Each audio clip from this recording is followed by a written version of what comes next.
Master the word calm for IELTS success. Imagine you're stuck in heavy traffic. Cars are honking, people are shouting, but there's one driver who remains unaffected by the chaos. That driver is calm.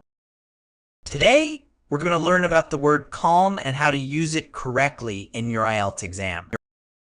Word type: calm can be used as an adjective, noun, or verb. As an adjective, it describes a person or situation. As a noun, it refers to the state of being calm. As a verb, it means to make someone or something calm. Meaning, when we say someone is calm, we mean they are relaxed, peaceful, and not worried or upset. A calm situation is one without noise, violence, or excitement. The noun calm refers to a state of peacefulness or tranquility. To calm someone means to make them feel less anxious or upset.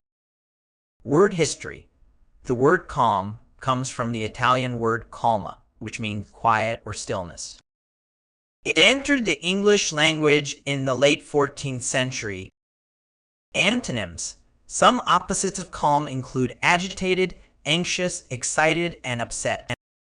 These words describe states that are not peaceful or relaxed.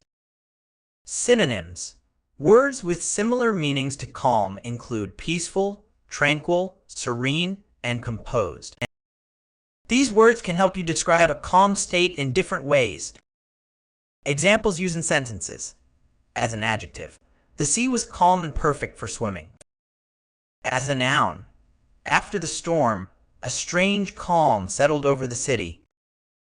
As a verb: the mother tried to calm her crying baby by singing a lullaby. Common errors in use. One common mistake is confusing calm with quiet. Remember, calm describes a peaceful state, while quiet means very or fairly. Another error is using calm as an adverb. Instead of saying he spoke calm, say he spoke calmly. To improve your IELTS score, try to use calm in your speaking and writing tasks. You could describe a calm person, talk about a calm place you visited, or explain how you calm yourself before an important event. Remember, using words correctly in context is key to achieving a higher band score.